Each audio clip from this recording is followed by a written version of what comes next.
Անուշ Պողոսյան, համեցիկ։ Շնորհակալություն, տիկին նախարար, ուրեմն հիվանդությունների կանխարգելման եւ վերահսկման կենտրոնը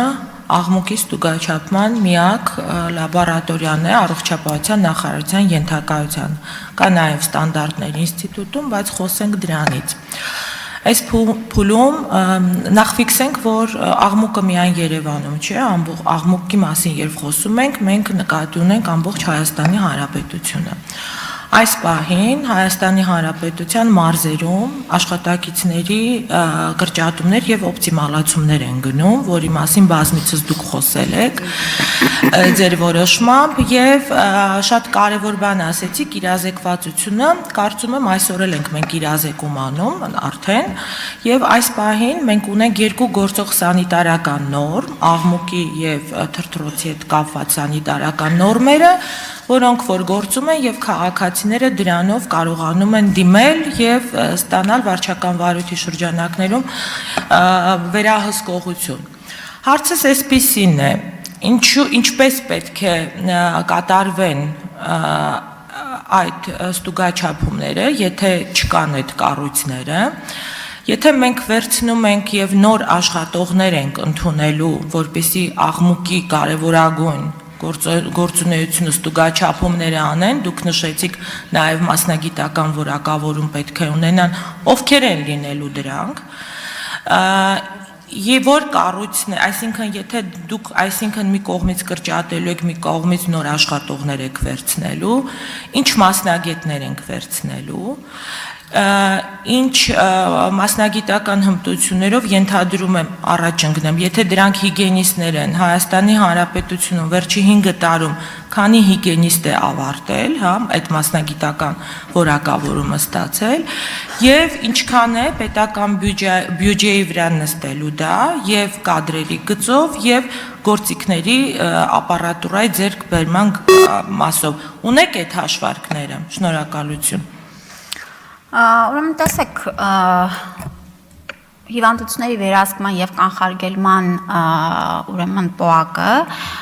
ունի բազմապիսի մասնագետների առկայություն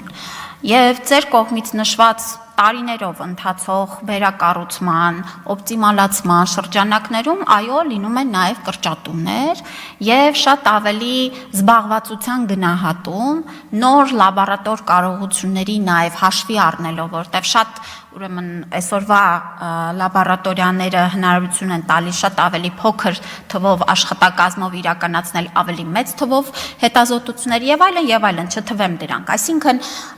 այո, մենք աշխատում ենք մշտապես օպտիմալացնել նաև պետական համակարգը, որը կարծում եմ շատ կարևոր հանձնառություն է, բարդ, դժվար, բայց կարևոր,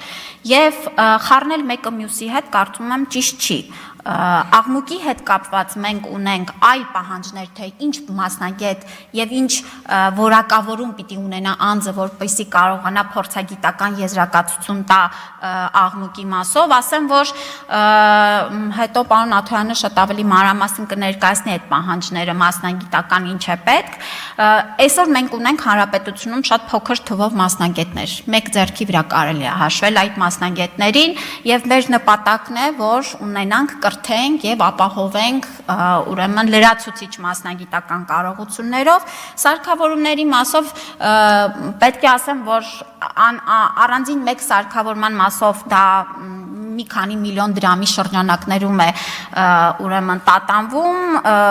իսկ տարածվածությունը ապահովելու համար մենք նաև հիմա քարտեզագրման աշխատանքներ ենք իրականացնում, որպեսզի շատ ավելի հստակ ունենանք պատկերը, որ տեղում, որ բնակավայրում ինչպիսի այդ սարքերից պիտի ապահովենք։ Այսքանը։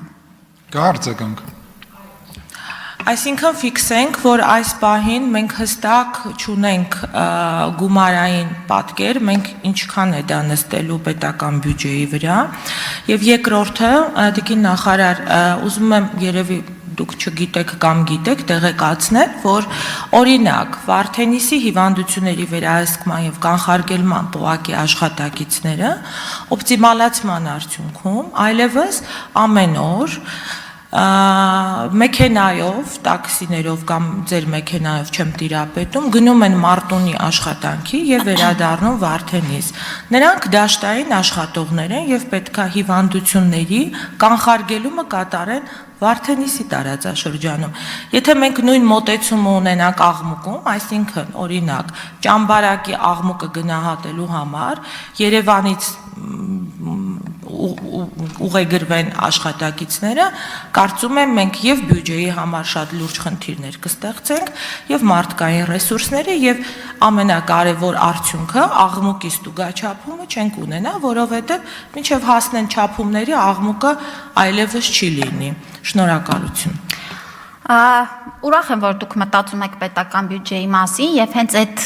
մտածմունքն է մեզ դիպել անդրադառնալու թե մեր որ աշխատակիցները որտեղ են նստում եւ ինչքան են աշխատում, ինչ արդյունք են ցույց տալիս եւ մեզ համար տարակուսալի էր ինչպես կարող է Վարդենիսում աշխատակիցները լինեն, եթե չկան ըստ էության առանձնացված ստորաբաժանում եւ կարողություններ, լաբորատոր հնարավորություններ եւ ինչով են նրանք զբաղվում Վարդենիսում ստանալով աշխատավարձ։ Եվ ՀՎԿԱԿ-ը նաեւ հասկանալով, որ այս օպտիմալացման արդյունքում եւ արդյունավետության բարձրացման համար նաեւ ապահովելու մեր Վարդենիսի աշխատակիցների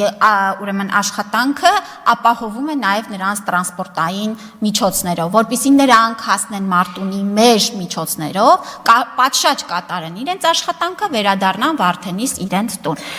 Այլ բան չենք պատկերացնում, որ մարդը ուղղակի տանը նստի ու աշխատավարձ ստանա։ Ճիշտն ասած, դա համարում ենք սխալ։